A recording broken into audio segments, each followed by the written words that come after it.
So part of the discussion is about Austin's creative sector and the impact on the economy.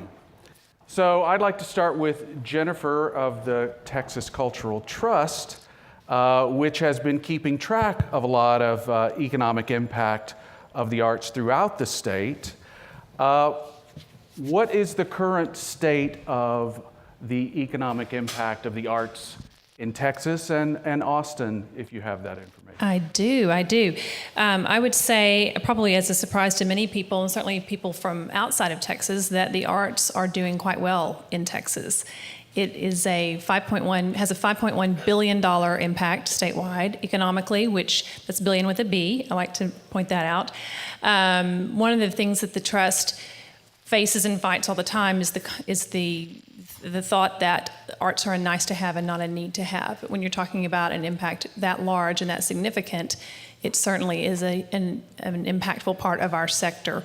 Here in Austin, we looked at the Austin Round Rock MSA and found that there were 13,000 businesses in the art and cultural industries within our community, and the creative sector in this region employs 97,000 people. On average, these employees make $75,000, which is more than $30,000 above the average for non-creative wages. So it's not just employing an enormous number of people, it's paying higher, more livable wages as well. So I think it's something to be considered when you're looking at state funding and the investment that the state legislature makes in the arts for our state, that it's not just fluff, but it's truly an important piece of our pie. Now, when we use the term creative sector, that is a term that's gotten a lot of currency, I guess, since Richard Florida wrote The Rise of the Creative Class. That was a book that came out, I guess, in the early 2000s, in which he attempted to define the creative sector, not just in terms of some of the traditional fine arts disciplines, but also in terms of, I think, what we often think of as entertainment industries, film, the music and recording industry, as well as design industries, gaming, digital industries. It expanded the whole idea of what creativity is and can be in terms of an economic impact. Is the Cultural Trust figuring in a lot of that? Definitely. We looked at innovative workers in the state of Texas, and there are 730,000 innovative workers, and this is across computer and mathematical fields, architectural and engineering, life, physical and social science, and arts, design, entertainment, sports, and media. So it covers quite an array.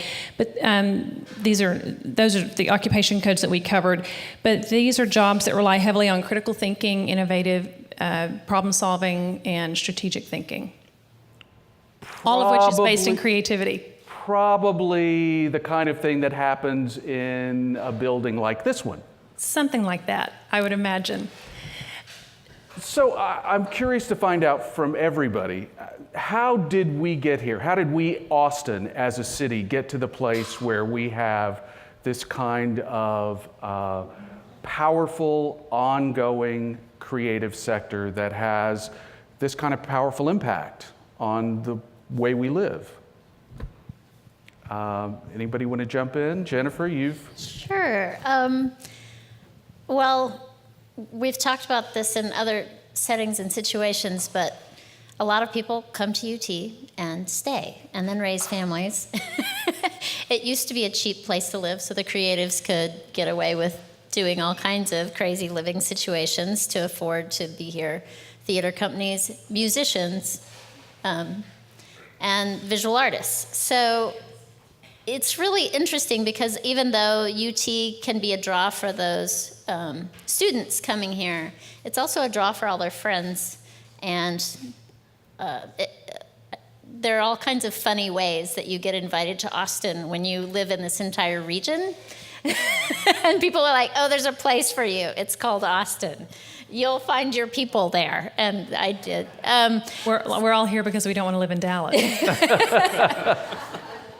And in the visual arts, I I'm really excited by some of the museum cities and more commercial cities. I used to live in Santa Fe, and I was around a lot of the commercial galleries there. And there was a lot of beautiful work, but it was also, there was no sense of community. There's a lot of introverts there. All the most awesome things happen in private homes with 8 people. And you don't get the invitation often. You're not one of those 8. Whereas in Austin, you go to the Continental Club, and it does not matter how much money you make or what you do. That who knows who you'll be there with. And the art scene has started to be that way too, which has been pretty exciting. I bet we'll talk about that more. But I think we're seeing a new generation of people, whether it's Shaky Graves or whoever, who are like the new Austin royalty, who were born and raised here, amongst all of these really brilliant creative class parents. Or it's the people who came and stayed because that's where interesting things were happening. I think the university also, it ensures that we have a continuously new flock of young, creative, innovative ideas. Right. I mean, it's bringing in every year, a whole new crop of people. I think something that makes Austin special that our other communities in Texas don't have is that this is where art and artists and creators are cultivated and nurtured. We may not have as strong a philanthropic community as our brothers and sisters in Houston and Dallas and San Antonio. Those are the arts patrons. We're the arts makers here in Austin, and I think that's what makes it really special. The visual arts has followed the trend that the music industry set, and everybody left Nashville and came to Austin because they were sick of the institutional feel that Nashville brought, and they wanted the creative independence and came to Austin. And I think you're seeing that more with the visual arts and other art forms as well. Austin, you were saying some things in a conversation we had yesterday about the character of Austin as it relates to some other cities that we may think of as art centers, and how there's something essentially different about how Austin functions.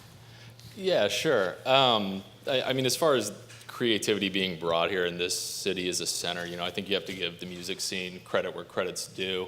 However, we have seen the emergence of more contemporary arts organizations growing here. And I think we are seeing people flock here from, LA, San Francisco, New York, because it is cheaper to live here, at least for now. And a lot of us that have lived here for a while are kind of struggling with that.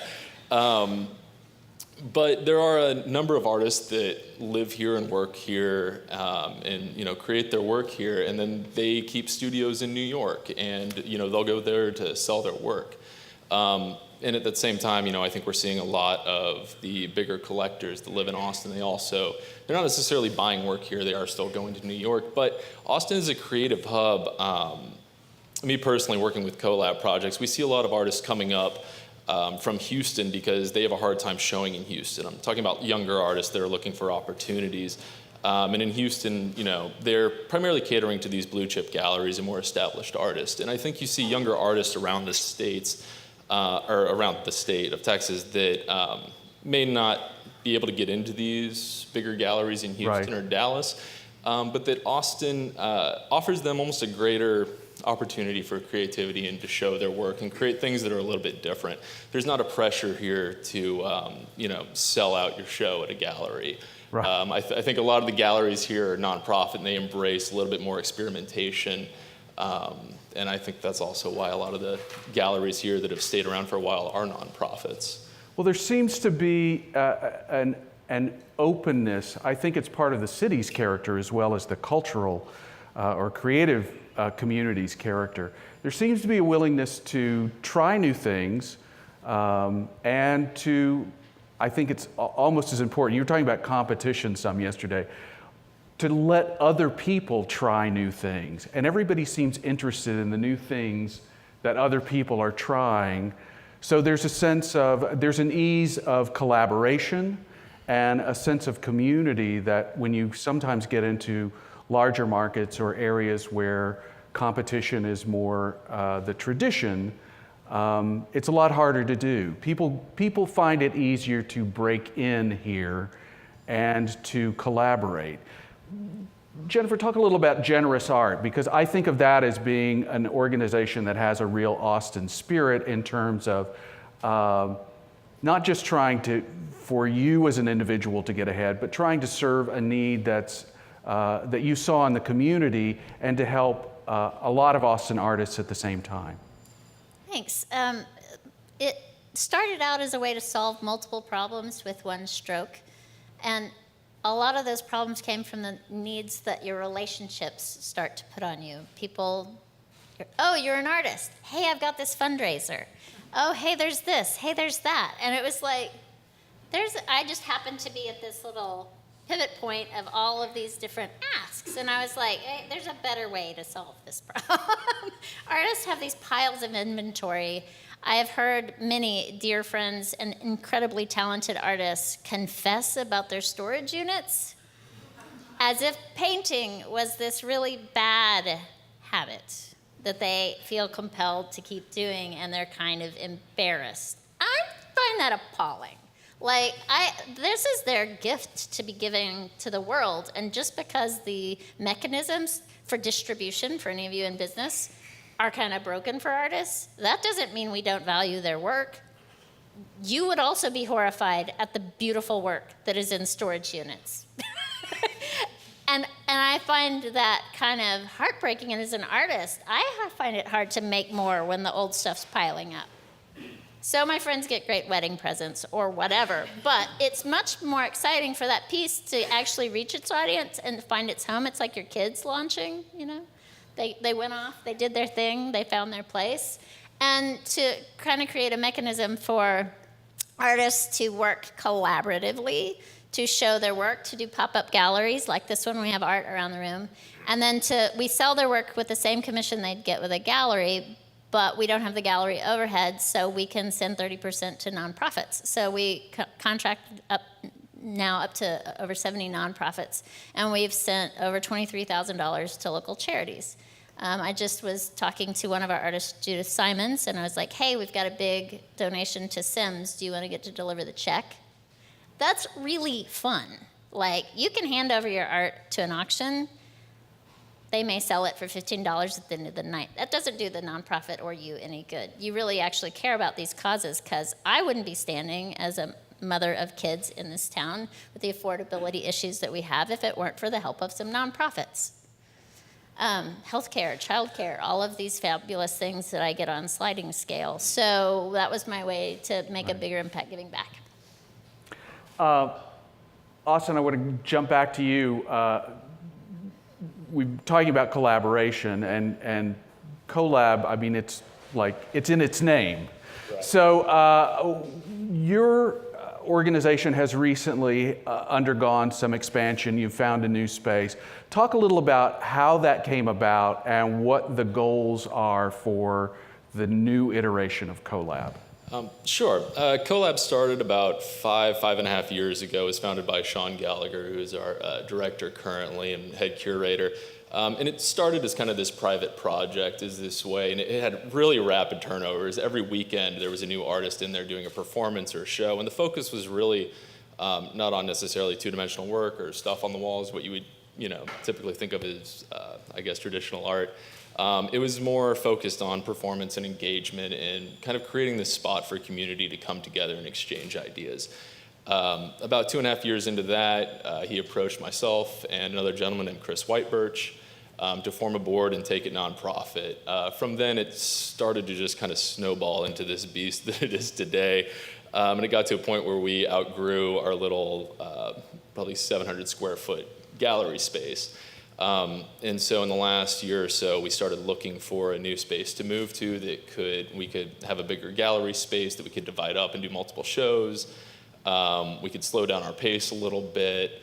But then also we were looking for a space where we could provide studios. And really we're starting to model ourselves after a couple of other organizations in town that we work with and are good friends of ours, Big Medium and Pump Project. Both of them are nonprofits as well, and they've kind of developed this this formula that seems to work here and seems to be sustainable. And that's, have excellent programming in your gallery space, but also provide studio spaces at reasonable rates for artists. And it starts to create these hubs of creativity and community. So that's really what we're growing into. Our new space, our gallery is nearly triple the size. We've doubled our ceiling height. And we're going to start with 8 artist studios that we are looking to keep, kind of consistently active and create kind of this, just this center where we can kind of perpetuate these ideas and this idea of community. Right. So, artists needing studios, is that a serious need in the community right now? Absolutely. I mean, we are still building out our studio spaces, and we're still probably 2.5 months away. We started this process 8 months ago, and we have a list of artists nearly 30 long that are waiting for space. So if that gives you any indication, I think a lot of artists are still looking here for affordable studio space, and as we see this city grow, it's becoming harder and harder to find that space. So, I mean, again, with the community, our new landlord is a local business owner and has even worked with us to try to keep our rental rates low because he understands the need. He's been here for 40 years and he's had his own business that he's grown, so he's working with us and to kind of fulfill that need. And it's kind of amazing you can still find people that are that understanding of that need and are willing to work with you.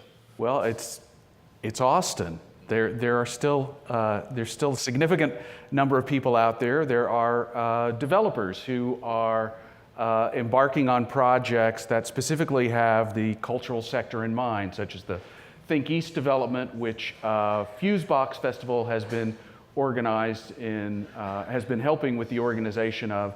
This is the tract of land that in East Austin that used to house the tank farm. When Bergstrom used to keep jet fuel stored there, the community rose up, got the tank farm moved, got the land remediated, and now a development team is looking to create a combination housing, retail, studio, creative development on those 12 acres that will benefit the entire community and artists and the creative community as well. So that's exciting to see, but I think we could stand to talk a little bit more about not just the artists' impact on the economy, but the economy's impact on artists as the city is growing. Jennifer, does the trust is the trust concerned at all about how artists will fare in cities where this kind of growth is overtaking their ability to survive? Yeah, I think that there has to be a conscious growth effort in these cities to maintain, in cities like Austin, to maintain that creative, entrepreneurial, sort of grassroots community feel. And I don't think that you've necessarily seen it in some of our sister cities that have mushroomed and are so suburban and just concrete jungles.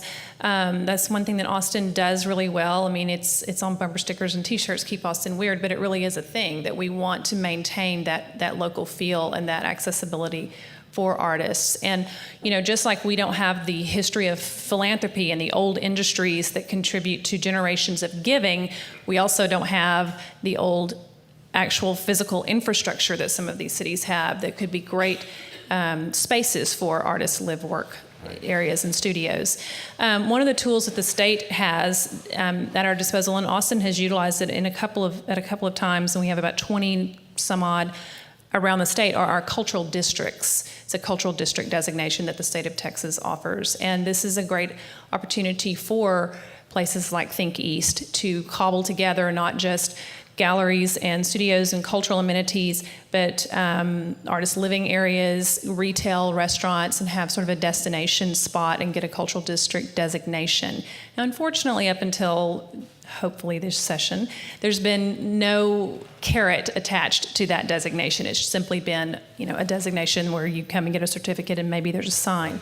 We're working in the legislature this session to change that and to provide some funding for those designated districts. So hopefully that will be one way that the state can invest in the arts across Texas.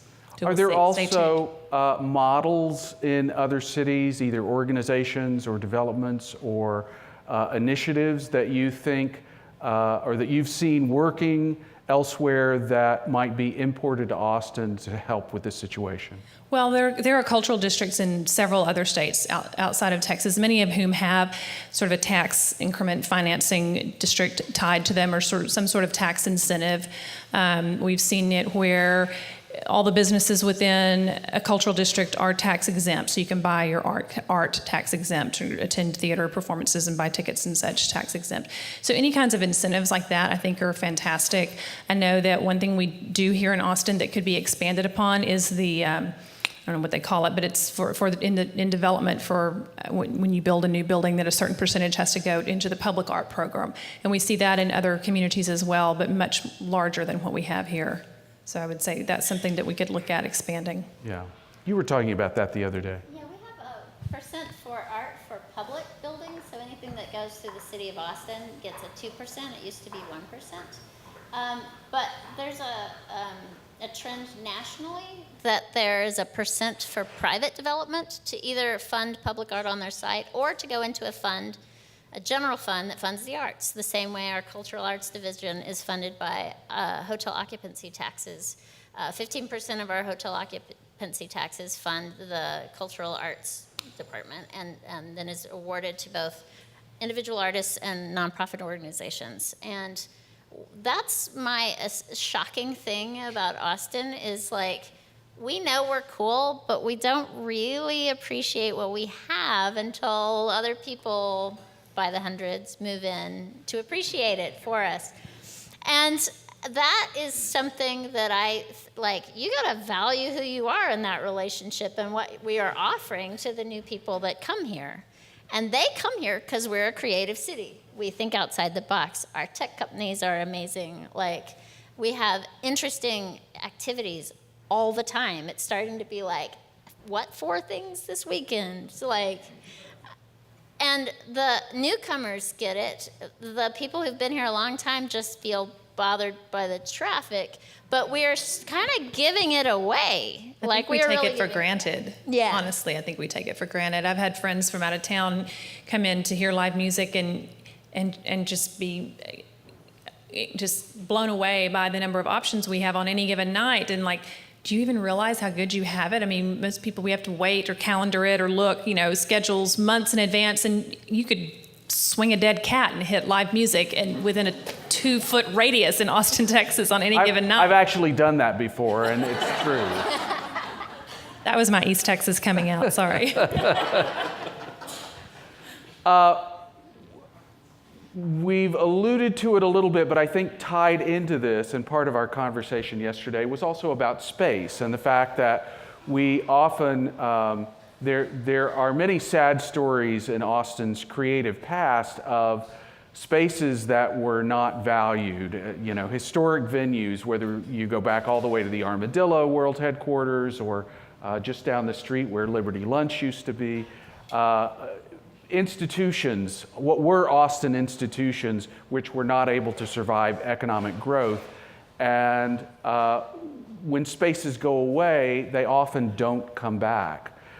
It's also difficult for artists and creatives without a lot of resources to get hold of the kind of large abandoned structures that exist in a lot of, for instance, old industrial cities in the Northeast. Tell that story about the Kansas City space. I went to art school in Kansas City, and we rented a 25,000 square foot, half a floor of a building, and you had to skateboard from one end to the other to answer the phone. You could have art shows, you could have huge projects you were building. 8 of you could sleep there at a time with divider walls, $300 a month, And that's just because there were empty, abandoned industrial buildings all over old industrial Kansas City. San Antonio has that. When I go to Fort Worth, I just drive around and I see those empty buildings. I just want to cry because, my people are here. I can't just move to Fort Worth and have the same life I have here. But boy, do they have some beautiful space, which we don't have. So not everybody understands how we got here. So we have the people and the ideas, but we don't have the same infrastructure as other cities, which helps us think outside the box. But there are a few ways that thinking big, you need collaboration to get more done. So. Was finding space a challenge for you when you decided to expand? For Collab, yeah. Sorry. Yeah, it was a challenge. We did run into a few situations where we were dealing with people that we felt were almost kind of slighting us in a way, and oh, well, you can pay 95 cents a square foot in the east side, and we're just kind of like, yeah, that doesn't really work that way, and we can't really afford that. And it was difficult. Like I said, we did have to find kind of a local property owner who he himself even, has the opinion of this is kind of getting insane. We need to continue to provide opportunities for these younger organizations to come up and do what they need to do. That being said, I think we are in a city that has an incredible amount of generosity. About 2 years ago, we had nearly 10,000 square feet of space right next to the Paramount Theater donated to us for us to do an off-site project, and we ended up selling close to $100,000 worth of artwork out of that show. It was an amazing opportunity. We expected it to last a month. The person that owned the property let us have it for 3 months, rent-free.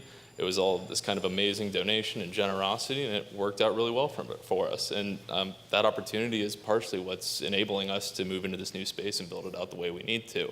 So while I agree that we do have a limited amount of spaces here, we aren't San Antonio with tons of very cheap real estate and old warehouses.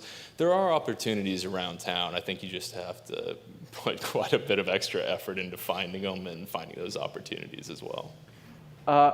In our discussion about where we are now and what might be beneficial in terms of artists and creatives moving forward, especially artists who as is true of many creatives in Austin, don't have a lot of resources, who have come up out of the sort of the garage band model of we love it, we want to do it, we'll do it with whatever we have at hand.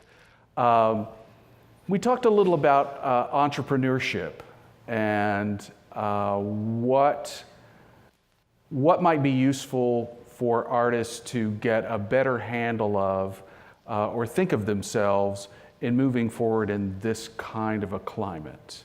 Anybody want to jump in on how that works and why that's useful? I'm happy You to. use the E word I in love your entrepreneurship, description. true. Because I think I'm still an artist because somebody told me no, or maybe lots of people told me no. So I was like, oh, watch me. So I love figuring out how to do things. Just like that's part of the creativity, like, oh, great, no problem. We'll figure out a way around that obstacle. And I also started working when I was pretty young, so I had a lot of work skills to kind of bring to that problem solving. And I realized that I was pretty good at coaching others, and I ended up years ago teaching entrepreneurship and also being in my early 20s a career advisor at a liberal arts college. So combination of experience and skills led me to having this kind of rotating set of interns and then people I was teaching, and then that rolled into a class I taught at UT, and then it rolled into launching a professional development program, which we've just finished our pilot year with Generous Art. Chris White Birch was one of my interns. And I hooked him up with Sean, and you start conversations. You start conversations and you introduce people to each other who you know that they'll be a fit. And you launch them onto their next little lily pad on the thing. And so we are teaching professional development for artists. It's free to low cost. And then we have an exhibition program and a mentorship that goes with it. Just finished our first year. We got a little bit of City of Austin funding, and then we'll keep going, and we're launching it very excitedly in AISD schools next year. Because I feel like even if you go to art school, they may not teach you entrepreneurship there. So why not get people when they're young and give them a set of tools? And a number of people who take our workshops are also people who raise their families and now get to be the artists that they want to be, and then are taking the workshops to figure out how to start over as an artist now that they have the time to do this. So it's a really interesting spread of people that we're teaching, and I've been enjoying it. I just think that one of the artist we represent is Katie Rose Pipkin, who is one of your young One of our Texas Young Masters. Texas Young Masters, and she is as entrepreneurial and creative and young and ready for anything, and I think she's a fabulous model for that. And she's one of our mentors, and she's mentoring other young artists who are right out of school. So, If you don't know Katie's name, you may know Turk Pipkin's name as someone who has been a part of Austin's creative community for 40-ish years, since he was a street mime on the drag, juggling ping pong balls. He then went on to a very successful performing and screenwriting career, and most recently has produced a series of films and founded Nobelity.org, which is a global nonprofit largely helping with educational and environmental issues in Africa. But Turk and his wife Christy have been doing amazing work in Austin for many years. They continue that with Nobelity, and Katie sort of learned at the feet of the masters, or it's in her blood, maybe you could say. But yeah, that's a really, it's fascinating to see how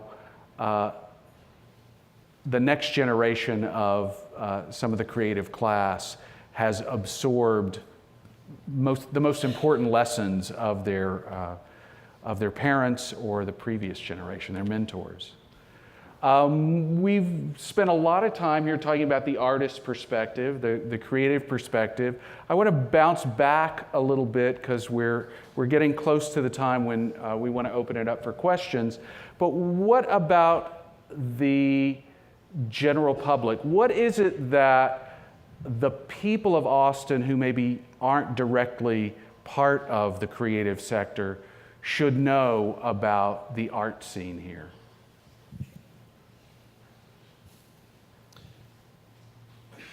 I think there's a lot more than what most people, I think, give it credit for.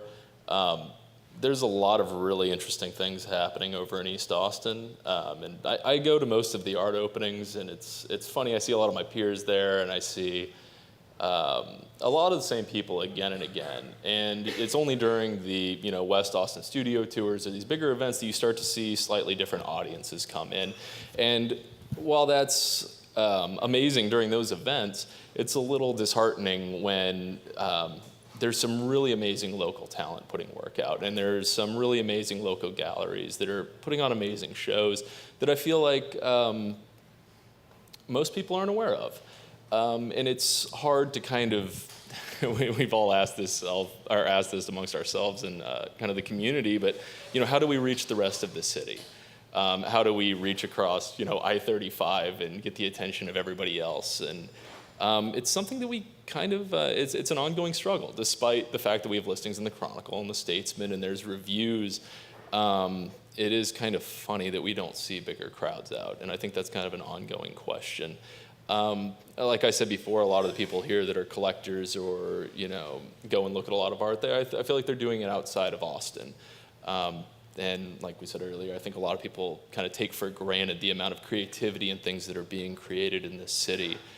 I don't know if that really answers the question at all, more than just kind of poses another one. It's a start, and I think it will lead to another one. But Jennifer? I find that depends on if you're new to town, if you go to the art openings, if you go to things or not. But like when I finished my grad school program at UT in '99, it was career death to stay here in the visual arts. And I was like, nope, gonna stay and make it better.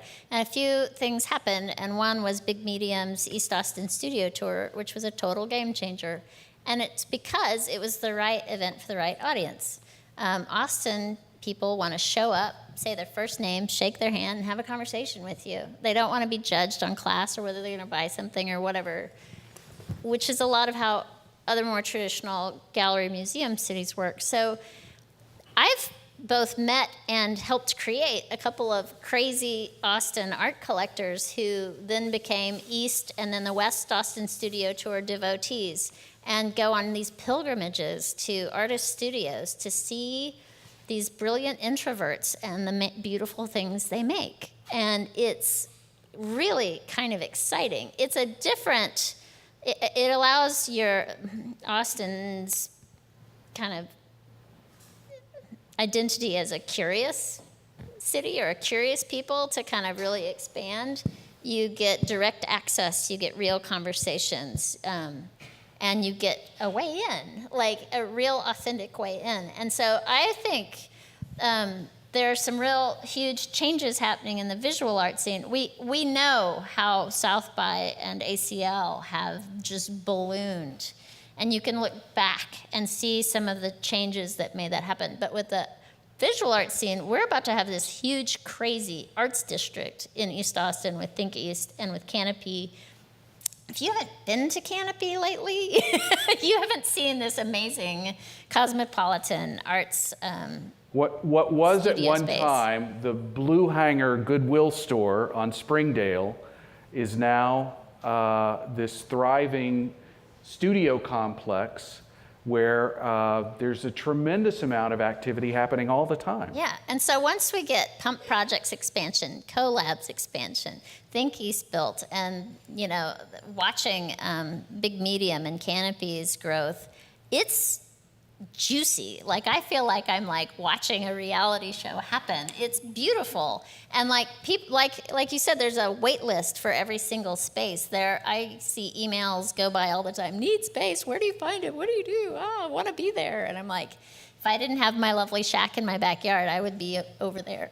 But I think we have an opportunity for a cultural district. Maybe we could figure out how to go after that whole area to be the new cultural district. It's going to surprise you. Well, I think there is a sense that I've certainly seen it happen in Austin from time to time, where it's kind of like when you get enough entities, institutions, clubs, galleries, whatever, in a close enough proximity, it creates a kind of gravitational field, like a planet that then pulls in things around it. So, I mean, I think about the Red River Club District. I think about Manor Road, which used to just be a couple of theaters and Eastside Cafe, but is now becoming an important corridor, as is 11th Street. So I think that's the district will be an interesting thing to see how far we can take that. Do you have any thoughts, Jennifer? Well, I have to read the Austin Chronicle to find out what arts activities I'm going to go to every week, so I can't speak to Your the things check is in the mail. that Jennifer and Austin have talked about. But what I would want the non-arts community to know about Austin is that the arts industry generates $443 million in sales tax revenue every year. So again, I mean, I'm sorry, I have to go back to my economic message because that's what we do. And we talk to legislators all day, every day about the impact. And they speak not in terms of art for art's sake, but in terms of economic impact and education. And so the sales tax revenue that's generated, one of the other great statistics I like to talk about is there was an IBM study in 2010, I believe, that interviewed 1,000 CEOs from all over the world, and the number one trait that they say they look for in hiring upper management is creativity. So in a community like Austin that is a burgeoning business community where more and more companies are relocating here and moving their offices and headquarters here, that's something to consider. That creativity is one of the skill sets, is the leading skill set that employers are looking for. And then the other thing I would mention goes back to the sense of community that you talked about, Robert, that Austin has, that I would venture to say Dallas, Houston don't have because they tend to be big cities. And Austin, no matter how big we grow, we still have a really strong sense of community. Another study in 2010 by the Knight Foundation looked at 26 cities over 3 years to see what elements create a sense of attachment for residents to their community. And entertainment and things to do essentially was ranked higher than even jobs, education, and safety. And in that little sector of things to do, they broke it down into different varieties: nightlife and parks and recreation and arts and cultural industries, or arts and cultural attractions. And that one scored the highest. It was 35% within that sector was what created the greatest sense of attachment for residents to their community. So I think that when somebody says they're not into the arts or don't get it or aren't involved in it, they don't have to necessarily, where I would love for them to appreciate it for what it is. And many of them don't get it, but they still know they're supposed to support it. We get a lot of supporters who have even said that, I don't do opera, but I'll help pay for it because I know it's important. If they're not going to buy in for that reason, they can buy in for the economic reason and for the sense of community. And I think that, again, no matter how big Austin gets, that's something that we will always value, is that sense of community. Great. Terrific answers. Thank you all. I'm going to throw in one of my own, which is that I like to think of creativity in Austin as a natural resource, and I wish more people did. It is something that seems to pool here like water in an aquifer, and it gets replenished every year by all those freshmen coming to UT. But like any natural resource, it is not something we can take for granted. There is always the possibility of drought. And I think sometimes I think if we thought about the creative scene here the way we think about Barton Springs, the city as a whole would be much more interested in protecting what we have and helping it to flourish. And with that, I would like to open it up to your questions. Do you have any questions for any of the panelists? Yes. Thank you. Often when we talk about the arts in Austin and specifically with respect to the economy, the hue and cry goes up of gentrification, especially on the east side. And a lot of people kind of get very afraid that gentrification is going to drive the artists out, that it is going to make it completely unaffordable, and that it will have an absolutely detrimental effect on artists and artistry in Austin. When that hue and cry of, oh God, gentrification goes up, how do you respond to that? Do you see it as kind of an inevitable tsunami washing over the east side, or do you see it as something that is not necessarily a horrible fate that is inescapable? Yes and yes. Having been actually called the gentrifier, yeah. I hate seeing things disappear. I hate seeing my fabulous neighbors who used to pay $200 in rent leave as the owners of the house realized the value of the property and then sold them. So affordable rent is the number one thing that's gone away. We have to ask our city and our developers to set aside funds to subsidize or create affordable housing for creatives. I know a lot of people who have 4 and 5 roommates in little tiny houses because that's the trade-off. That's why there's this huge coffee shop culture, because they all have 30 roommates. It's the only place they go to have some quiet time.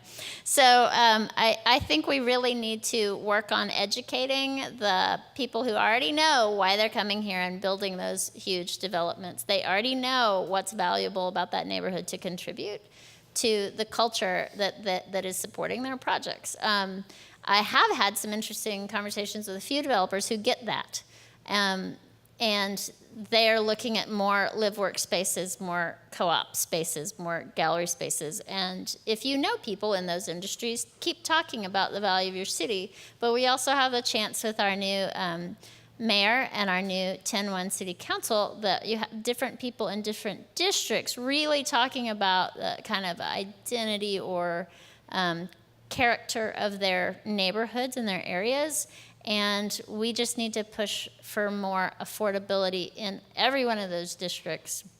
It's not just the east side. It is spreading out from center. But it goes back to what I said. You have to appreciate what you have or someone else will come and appreciate it for you. So we have to value what we offer that conversation. Yes. Yeah, thank you. What types of abandoned buildings would make the best artist studio spaces? In other words, what are the characteristics of a building that's going to be that could be repurposed? And I'm just thinking, for example, we used to have a lot of chip fabs, large spaces, very, very clean, that are no longer used for that purpose because they're obsolete for that reason. What things make a building suitable for studios or for artist spaces? I think high ceilings are important. A lot of times for oil painters, it's ventilation. For most artists, it's some kind of natural light. It's easy access to it. It's, a lot of people live on the east side and have been living on the east side for a while, but it's able to get there conveniently without having to trek across town to get to your studio. I think those are kind of some of the biggest ones, honestly. I think property owners not being a little less afraid of what's going to happen or the state of it. I've been part of lots of artist groups who came in and remodeled the space to make it usable when it was formerly either windowless or really run down in other cities. But imagine Tokyo Electron merging with is it Applied Materials? And then there's going to be that huge campus, yes, that's empty. Or we have ACC moving into Highland Mall. Why, of course, it's this huge concrete space with large spaces. Funding is really important. There are very few people or lenders who will fund creative industry businesses. So we're not able to resource the same kind of financing as a bigger business that shows greater numbers because we don't have a single entity. So it's harder for a co-op to prove profitability in the same way. But you just have to have business leaders who are creative thinkers. Yeah, I honestly agree. I think finding a landlord that can understand your vision of, well, we have this model, we need to move into a space that we can, divide up, in their understanding, whether it's with a tenant allowance or just being gracious with the amount of time that we have to build out the space. There's the financial aspects of it, of course. But it's also having a faith that, like I said, we have 30 artists waiting for 8 studio spaces. We could easily fill 30 spaces, I believe. And it's finding somebody that'll also jump on board and kind of take the risk and enable that as well. And I'll just throw out a word for performing arts groups and filmmakers that you need the large open spaces that could be used in many different ways for different kinds of performance or different kinds of film that would be shot in a space. I agree. I think high ceilings are important for everybody, but spaces that can be refigured in flexible ways, I think is also really important. Yeah, I'm going to let you ask right now. It was pointed out beautifully earlier what an economic impact the arts has here, and I would argue that the artistic product of a lot of different genres are really strong here, but it seems like we really struggle getting traction with the media, yourself notwithstanding. Myself included. What should be our expectation from the media? Why is it so difficult for us to get traction? We had two world premieres 2 weekends ago. We couldn't even get listed in the print calendars at the Chronicle or the Statesman. It's very frustrating. I'll throw out a couple of ideas, which you're welcome to view as defensive justifications, if you like. We are coming off of a recession of several years ago that coincided with a dramatic change in the print journalism industry. And consequently, budgets have been cut back. The number of employees and the ability to pay writers has been cut back. And those print outlets especially that used to provide the lion's share of that kind of coverage are struggling at the same time that the city is growing and there are more there are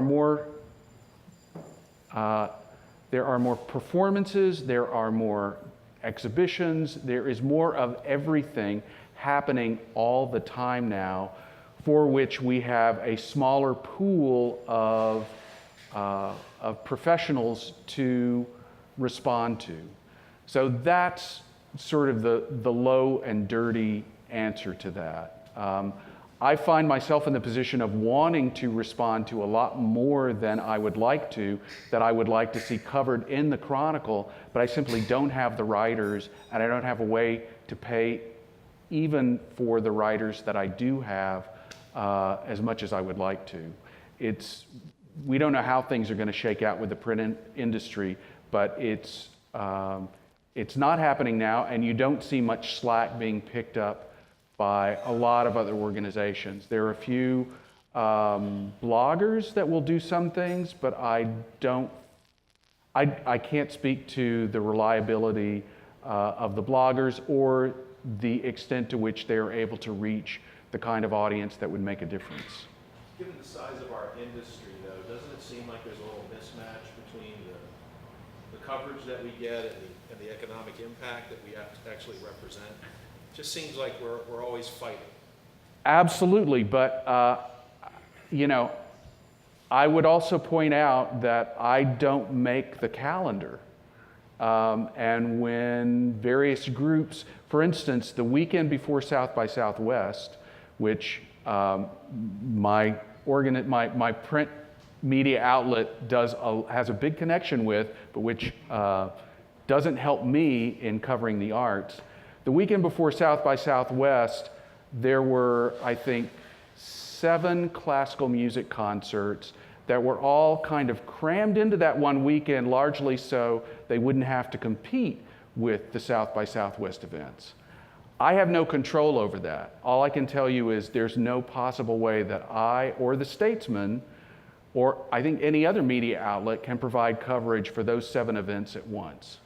And that's true in theater, that's true in dance, that's true in the visual arts. There's simply so much going on all the time, and a lot of it is getting better and more worthy of coverage as the city grows. But with the print, with the media outlets unable to grow to that same extent, we're caught in a situation where we can't catch up. I think we're forced into being our own press agents and creating our own buzz and our own media, quite frankly, whether through social media or blogs and websites in-house. I mean, we have our biennial Texas Medal of Arts Awards, which is an enormous statewide event. We just had Jamie Foxx here to receive the award, and Dan Rather and Chandra Wilson, and A-list folks. And it's surprising. We got a lot of great coverage statewide, but it's always surprising at the coverage you don't get, and you're just going, what? Come on, really? But as a result, we end up just blasting things through our newsletter and on our Facebook page and on our website. And I think more and more organizations are having to sort of take matters in their own hands. I came from a media background when I worked at the Capitol. I was a press secretary, and I was always trying to get, my boss's stories and op-eds and whatever placed and schedule interviews for her. And it was always surprising at who covered it and who didn't. And it is a shrinking press corps, unfortunately, and a growing list of things to cover. So, yes. I've got one. Is technology culture, and how should cities like Austin and San Francisco approach this question? Good question. is technology culture? Technology we consider one of the creative industries, and I can't see who asked that question, so I don't know who I'm looking at. Hi. I think that, we would consider it part of the creative sector, definitely. And the innovative thinking and creative problem solving falls definitely in line with what we would consider arts and culture. It's communication, and that is part of the arts, techne, from the root word. We had a group show at Capitol Factory last fall, which we were really excited to have with Generous Art, and they were gracious hosts. But we had to convince them to take down music posters, which is fine. They have a brilliant collection of music posters, but it's a culture of people who would spend any amount on their laptop, but not on original art.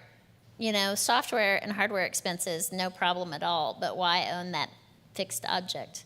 Well, I think it's a conversation that's kind of going hand in hand, because there's all this conversation about digital design and technology, and it is our platform for reaching each other, whether it's social media to promote our events or how you design your message, how do you get your message out.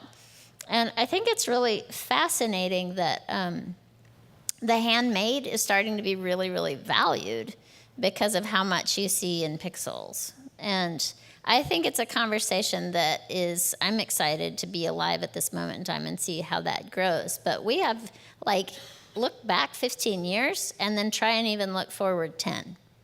It's going to change radically, and I'm looking forward to seeing that. But I think our curriculum that the Trust has created speaks to that. It's the Art and Digital Literacy Initiative, and it teaches the basic tenets of the fine arts in visual, music, dance, and theater, but in a digital realm. And it's not necessarily speaking to students who are already engaged in the arts, but more so to kids who've never been exposed to the arts, to show them that you don't have to get on stage and act, you don't have to paint on a canvas, but the arts play a vital and integral role in your education and in communications, exactly what Jennifer was saying. Everything in our world is visual. All communications is visual. You have to have a visual message now, and that's all design, and that is technology in our digital age. There's a great quote that we use when we talk about our curriculum. I hope I can remember it.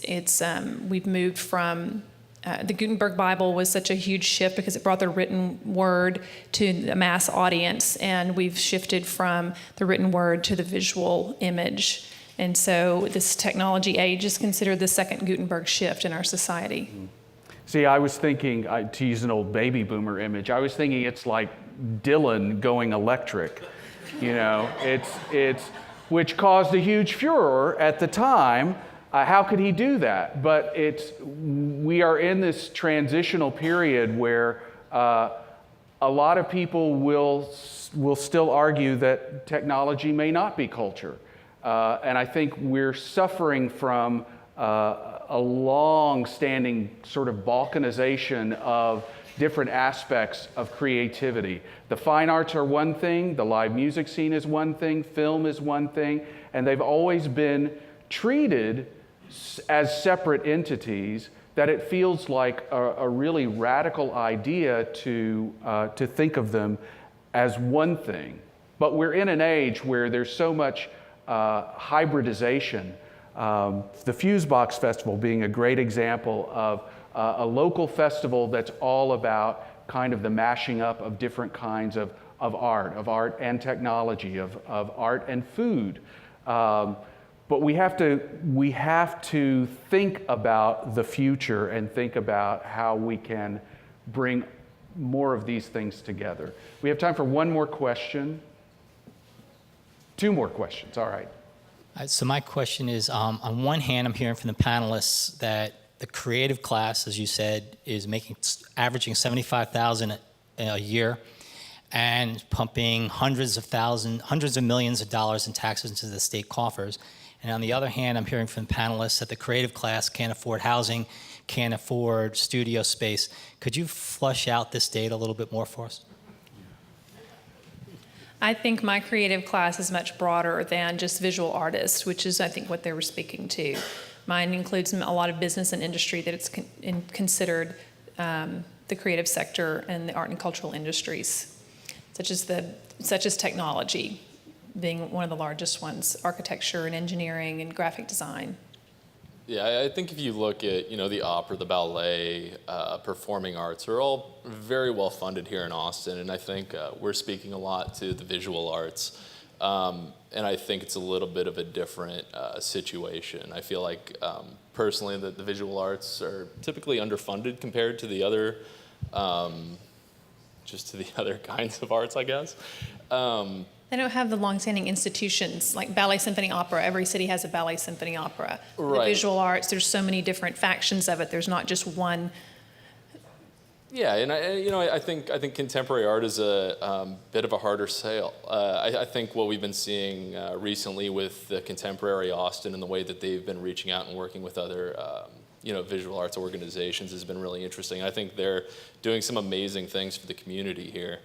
I think it's also just that we are a younger, we're still kind of a town on the verge of a city, and the places where you see that the visual arts are highly funded are, Houston, New York, Los Angeles again. These are places where, contemporary art has been around for a while now. I feel like it's taken a long time for the contemporary art scene here to be as loud as, the music scene, for instance. And I think it's kind of this funny, not battle, but it's kind of friendly competition between, us and technology and the music, and I think there is this little bit of overlap there between all of those communities. But I think that it really has been recently that the visual arts have begun to kind of find their voice and start to attract bigger crowds and become a little bit more stable, I guess. Yes. Hi.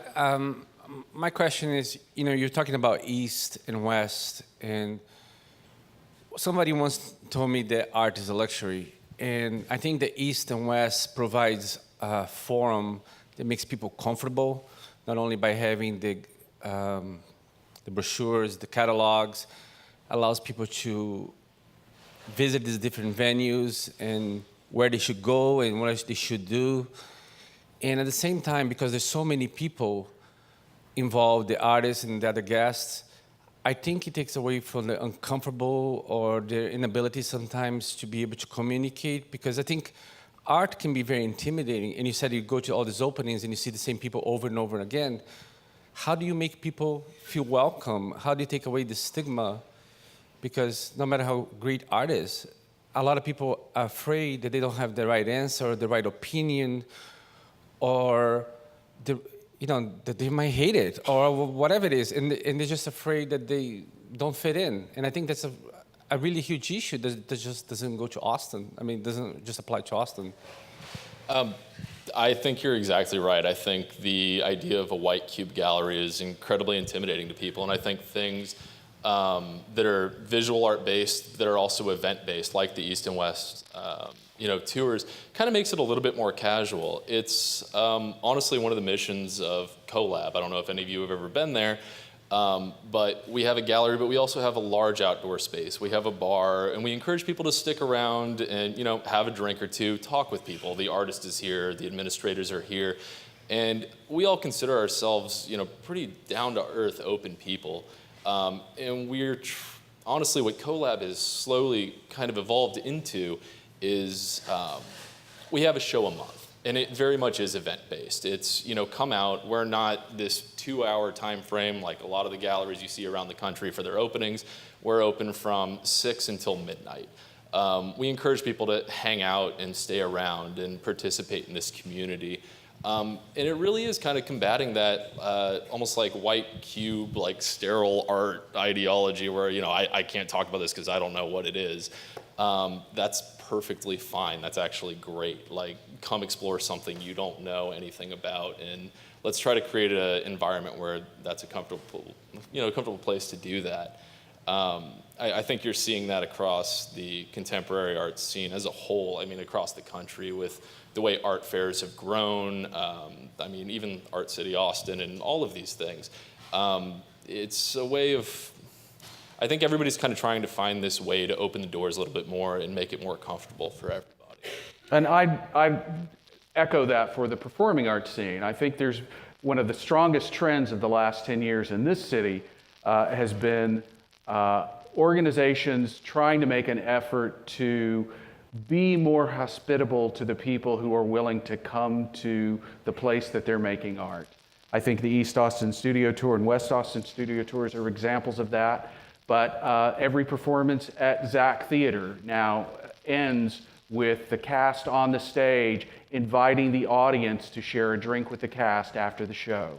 That happens routinely in shows across the city where it wasn't something that happened before. I think there is an attempt to demystify or to stop this idea that you have to have an answer or you're not welcome. You have to be part of the in crowd or you're not welcome. I think it will happen slowly because, as Jennifer's example proved earlier, it's personal. It can sometimes be one person at a time. But changes are taking place, and I think it's something that's a real concern on behalf of the creatives in town, and they are really making an effort to reach out to other audiences. And with that, we are way past over the time. I really thank you all for your attention and your questions and your interest. Thank you.